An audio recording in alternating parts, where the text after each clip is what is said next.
Hello and welcome to the Season 12 premiere of Laker Connections on WTOP 10. I'm Ben Grieco along with Cole Parzik, and the Oswego State men's basketball team had a big opening weekend at the NCAA tournament. Cole, what happened at the Maxfield Gym on Friday night? Well, the number 25 ranked Lakers ousted Salem State last Friday to kick off their NCAA tournament appearance. Both teams were close through 30 minutes, but it was the final 10 minutes of the game where Oswego State's vaunted defense derailed Salem State. Oswego State trailed by 1 with 10:38 left in the second half before they went on to a 20-7 run to pull away. In the second half, the Lakers outscored the Vikings 44-33, despite SUNYAC championship MVP Tyler Pierre fouling out with 5:17 left in the ballgame. Pierre still managed to score 19 points, a team high. He also added 11 boards. The Lakers outscored the Vikings on second chance points as well by a slim margin of 17-15, and Quinn Carey chipped in with 17 points of his own, shooting 4 of 9 from 3. And on Saturday, the Lakers would continue their tournament success against Baldwin Wallace in the round of 32, also played at that Max Seals Gymnasium. Early on in the game, the Lakers did take an early 11-9 lead with only 13:50 left in the first half. Liam Sanborn able to drive to the net past a couple defenders. He scored 20 points during the entire contest. Brandon Gartland, who also had 20 points, decided to join in on the fun. Here, Lakers up by 1. He's at the arc and nails the 3 from deep at the corner. That's 1:46 left in the first half. Oswego State leading 36-32 in that one. And now heading into the second half, Oswego State only leading by 1 point. And if at first you don't succeed, let's try again. And Tyler Pierre did exactly that with a layup, drawing the and one. 15 minutes left in that second half. Back to Gartland. He knocks another deep 3 from top. He had 3 3-pointers in the game. Lakers now leading 64-58. Baldwin Wallace would tie it up and headed to overtime. 70-70 is the score. Liam Sanborn drives to the hoop again with a shot clock at 2 seconds, and he drops it in. Lakers do win 75-51 in the round of 32. And that's how these huge celebrations, of course, at the Maxfield Gymnasium. And now the Lakers will face Marietta College in the Sweet 16. Head coach Jason Leone did compare the team to upcoming Pioneers, the Baldwin Wallace that is, at the press conference on Monday afternoon. They play in the same conference. They, try to utilize ball screen offense quite a bit, just like BW. They play at a little bit faster pace. They have more guys that play in games for them, and they have more guys that score. So that presents problems for us. And Cole, so Leone did say that Marietta does have more players that play, more players that can score. Oswego's only got 6 guys that are on the court really during the game. So what do they need to do to potentially combat that issue? Well, it's 2 things. 1, being efficient on the offensive end, and 2, rebounding both ends, offensively and defensively. Starting with the turnovers, though. Everything is going to run through Liam Sanborn. He averages 3 turnovers a game. He had 6 against Salem State, 3 against Baldwin Wallace, but just 2 in the SUNYAC final. That's what he needs. Low on the turnover rate, continue to handle the ball well. He's going to be the guy out there all night controlling that offense, and then obviously rebounds as well. On second chance points, they outscored Salem State 17-15, but against Baldwin Wallace 22-11. So if they're able to dominate on those second chance opportunities inside, Tyler Pierre, Joe Sullivan, that's really what they're going to need to key on. And Cole, Lakers have never faced Marietta College. They've never been to Rock Island, Illinois. I've never been to Rock Island, Illinois. So what do these Lakers need to do to really maybe overcome the neutral arena, neutral team that could give either team the edge? I think it's going to come down to coaching. Jason Leone in his 12th year, John Vanderwall also in his 12th year, and they're both very acclaimed coaches. There's plenty of Coach of the Year awards for both of these guys, and it's going to come down to just some coaching decisions. Leone obviously has to make a couple less because of his bench, but Vanderwall's got a big bench he's got to work through. It's going to be a tough task for Leone, but I'm going to go with Oswego State here and just what Leone can do on the court, and he's turned this program around from when he started. Definitely. Really, Oswego State's done some great work in those first couple of rounds. For sure, 100%, Ben. All right, we're going to take it to a break. On the other side, WNYO men's basketball play-by-play announcer Brian Carroll will be joining us, so stay tuned on Laker Connections.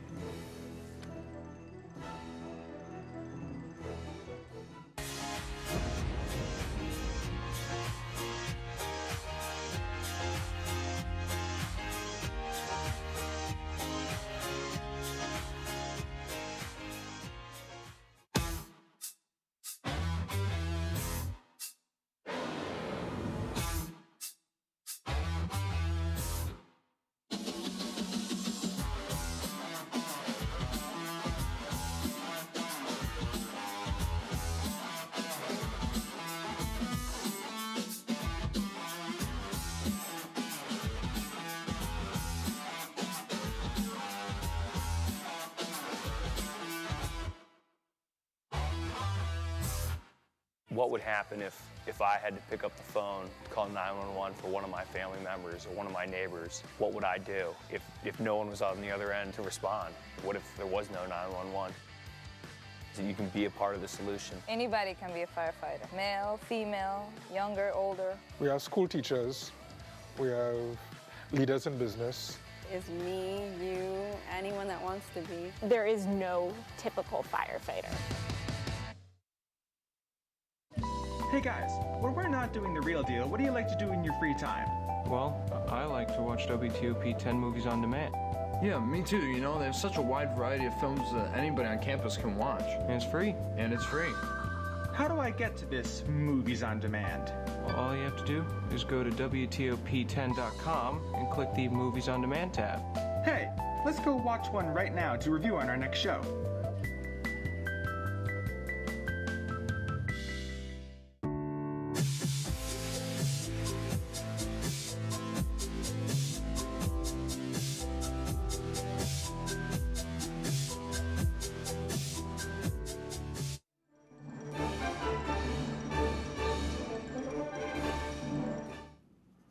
Welcome back to Laker Connection. Sitting down with me is play-by-play man for WNYO Sports, Brian Carroll. Brian, thanks for joining us.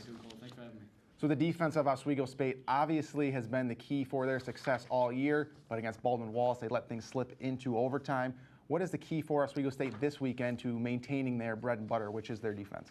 It's going to be, honestly, it's cliche, but they just got to keep doing what they've been doing. You mentioned overtime on Saturday, but Oswego just didn't score for the final they only scored for the final 5 minutes. They didn't have a basket.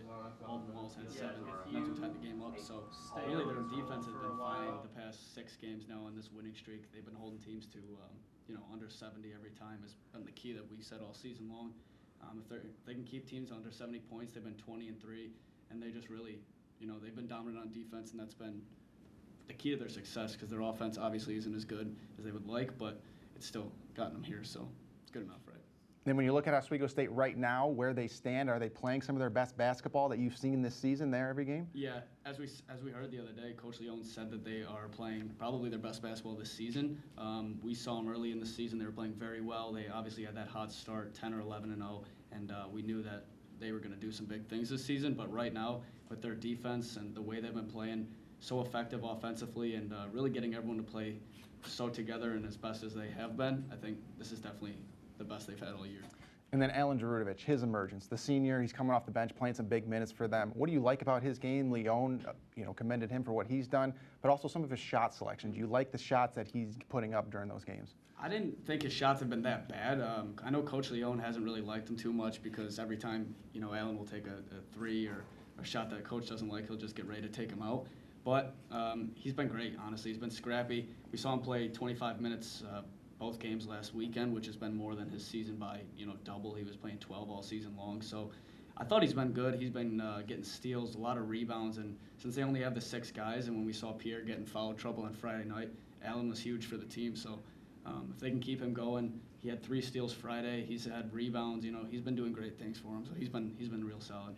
And looking at Tyler Pierre down low, the Oswego State Athlete of the Week this week, what have you seen from his game down low? Because especially this week, head coach Jason Leone said that the offense is going to run through him no matter what they see out there, depending on the matchups, depending on where they're playing him. So Tyler Pierre specifically, you like his game, and does he have a favorable matchup going out this weekend? He's been a monster. There's no other way to put it. He's been huge. I think he played his best possible player against him in Hakeem Animashon the other night on Friday. I don't think he's going to see anyone close to that potential, but that Animashon's guy who averages 21 a game, he held him to 11, and he didn't have nearly enough rebounds as his season average. So that was huge for Tyler. And as you mentioned, his Coach Leone said they're just going to give him the ball down low. That's the key to their offense. They take the shot clock down to 10, 5, and they'll get it to Pierre. He'll just get on the block and find a way to finish, and that's been huge for him all season long. So it's going to be key this weekend. Marietta has a couple tall guys, but I don't think anyone's going to match up with Pierre's strength. He's just too strong. And then what about Joe Sullivan's strength down low, too? We can end on that. Those two combining down low, what do you see from those two guys that could breed success this weekend? Sullivan's been huge as a transfer. His size, he's just an inch shorter than Pierre, and he is maybe got a little more weight on him. I'm not exactly sure their exact numbers, but Sullivan has been just as good as anyone out there. He's probably the scrappiest player on the team. He's willing to, he's taking charges, getting offensive boards, getting these buckets. He had a huge Friday in the SUNYAC tournament last weekend. Him and Pierre down low have been big for the Lakers. And then Sullivan can also get out and shoot that three, which really clears out the paint, gets Pierre some space down low.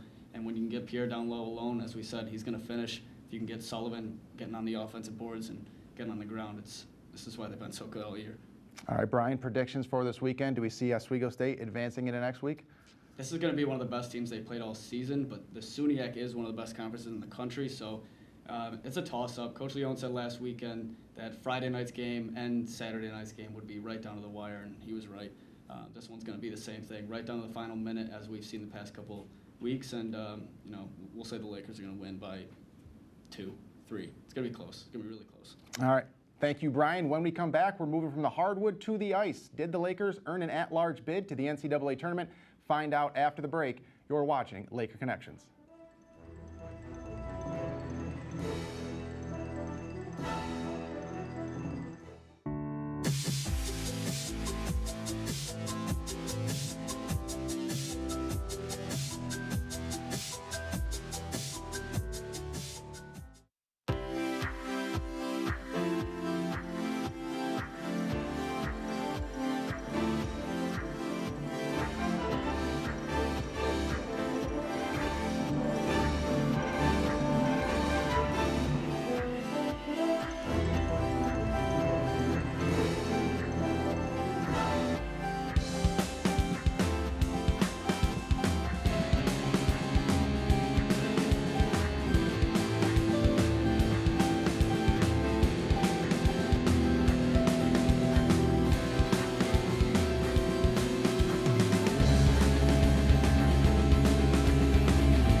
You don't have to wear a uniform for service or sacrifice.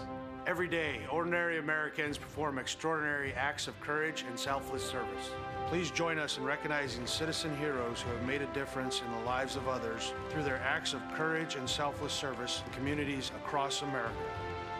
Nominate a citizen hero today at themedalofhonor.com.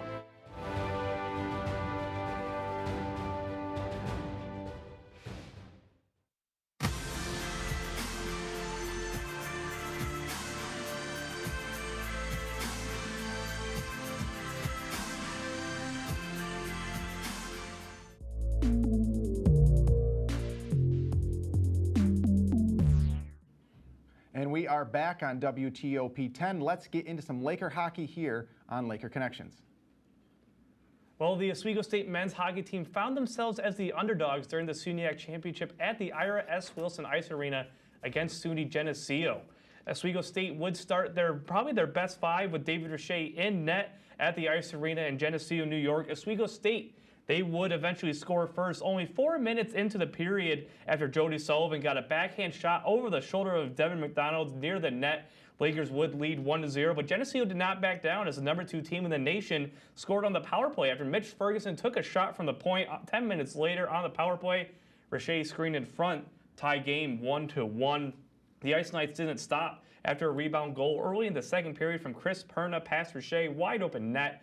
Geneseo takes the 2-1 lead, but they just kept going. SUNY Geneseo with another goal after a cross-ice pass to Tyson Empey. In 5 minutes left in the period, there's a 2-goal difference. But Oswego State, they came back with less than a minute to go. Josh Isaac scores off his own rebound pass, McDonald, and that's how the second period would end, 3-2. Heading into the third, though, Oswego State would tie it up. 10 minutes left, they would tie it up. Travis Roman scores on a loose puck right past Devin McDonald. Then with 9:52, they would bring it back, but Geneseo scores the game winner once again on the power play.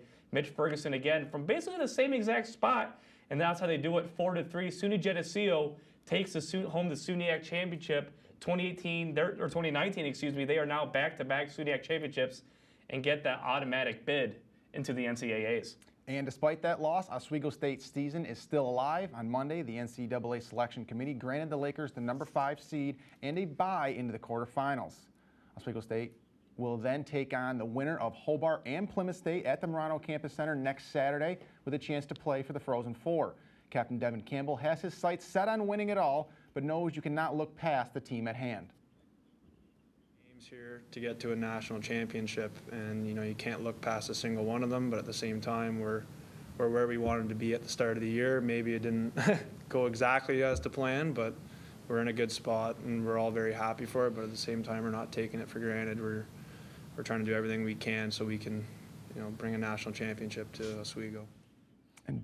And Ben, is that the right mindset for Devin Campbell? I mean, obviously it's probably an easy answer, but the way he put it, what did you like from the captain there? He did, like you said, he made the captain answer that they are looking to bring home that national championship, but you got to look at that first week. Obviously, they've already seen Hobart. They beat Hobart already. They haven't seen Plymouth State in years. Obviously, Plymouth State's maybe got a little better since then.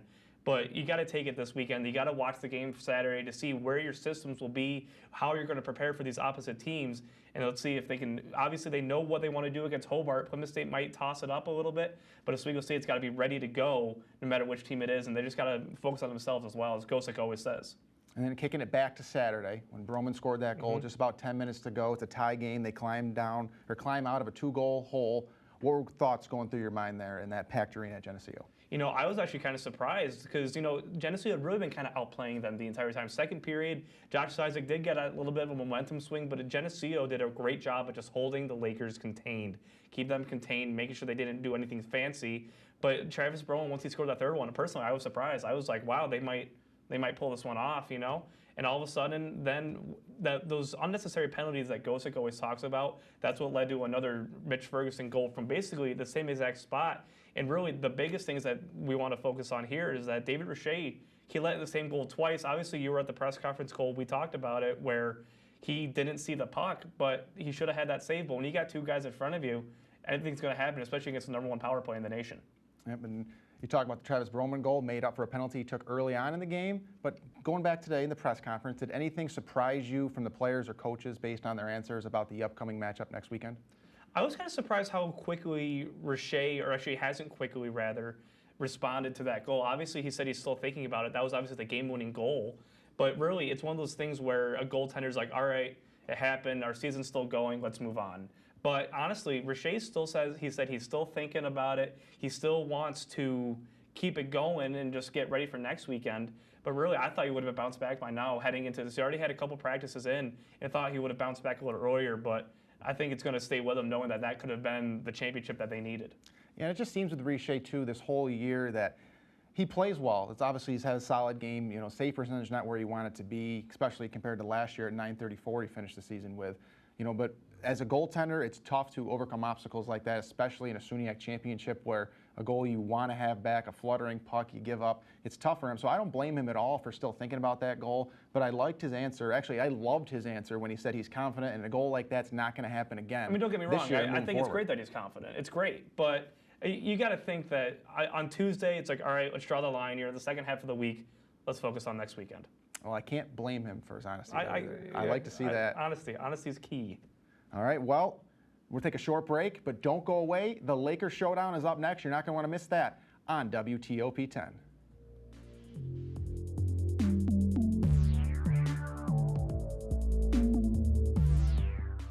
Hey, President Stanley, what's your favorite television station? I don't know. Hey, guys, what do you think? WTOP!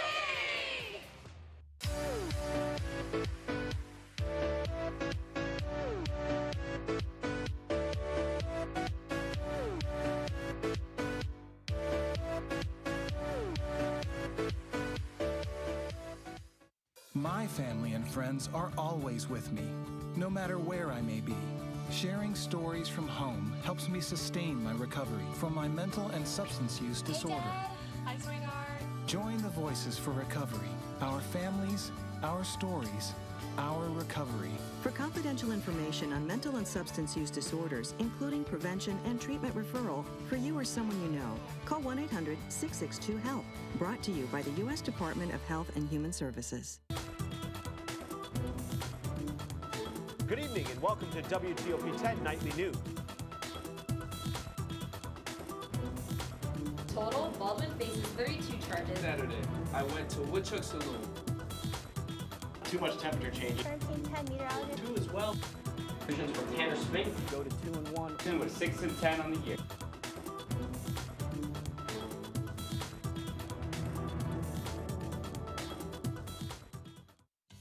It's back and better than ever. One student can win up to $25 in cash. All on Oswego's favorite game show, Send to Win! Every Sunday night at 9, only on WTOP 10 TV.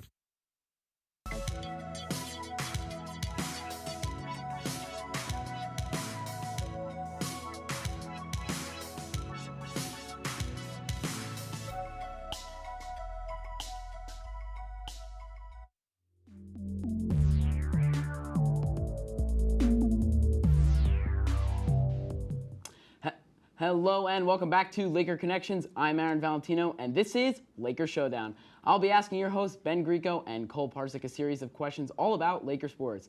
They will have 1 minute and 45 seconds to answer, and whoever has the best answer after that will receive 1 point, and the one with the most points after the 3 questions will be declared this week's winner. Guys, are you ready? I'd say I'm pretty confident. Yeah, it's going to be easy. I know Twitter. Cole called me out on Twitter earlier, so I got to win now.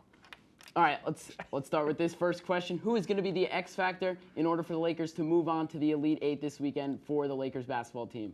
All right, I won the pre-showdown rock, paper, scissors, so I'll go first. Quinn Carey, hands down. It's as simple as this. When he's hot, he's on. When he's cold, he's not. I mean, that sounds cliche, but to keep it going, Quinn Carey needs to be on.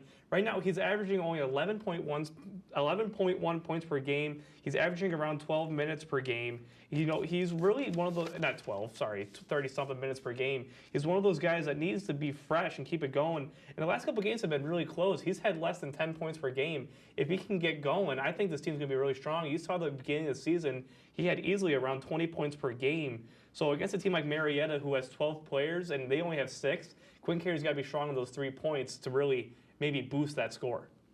I'm going to go Joe Sullivan. Over the last 4 games, he's averaging 12.3 points, 8.5 boards.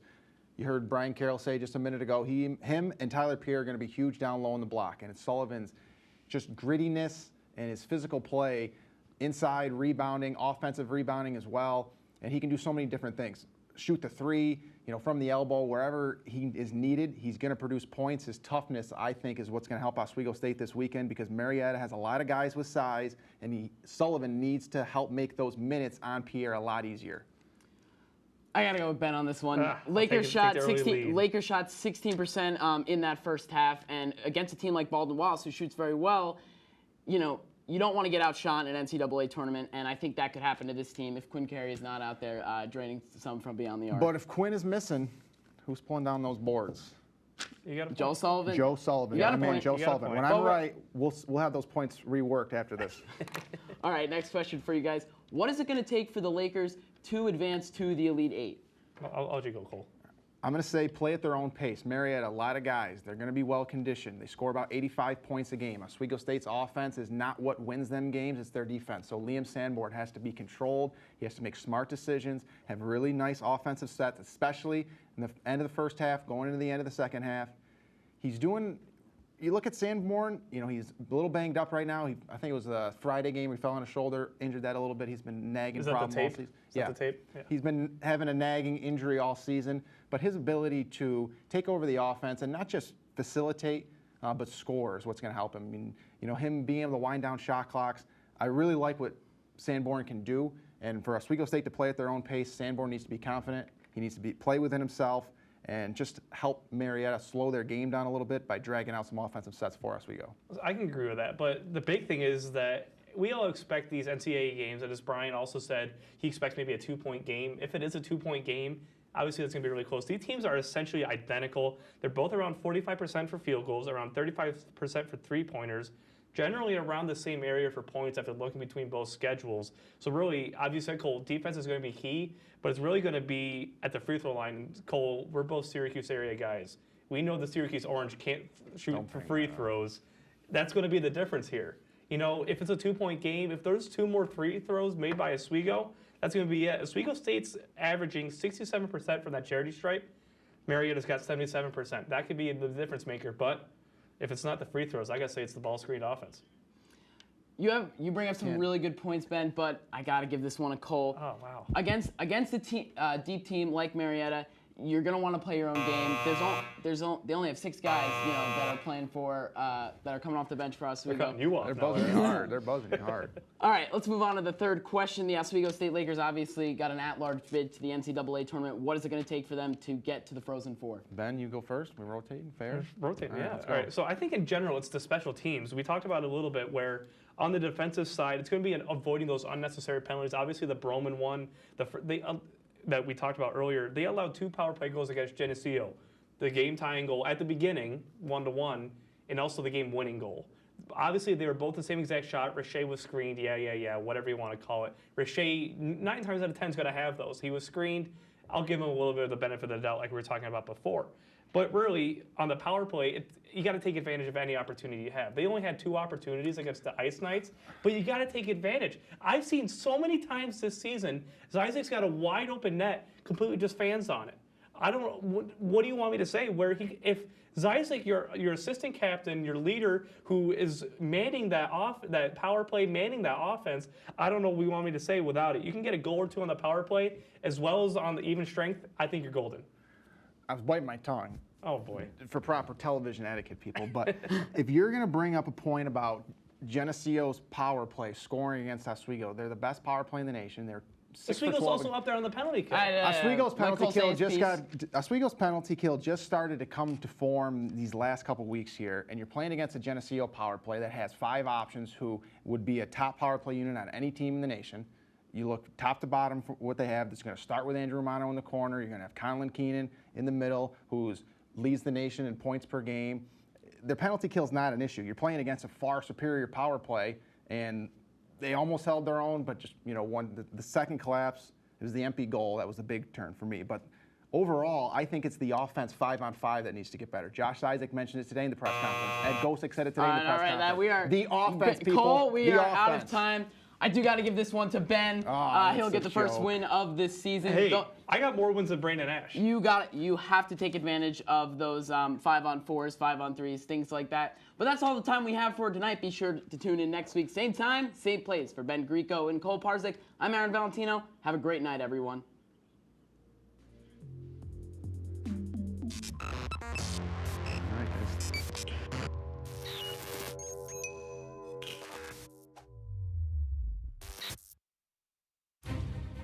We believe in patriotism.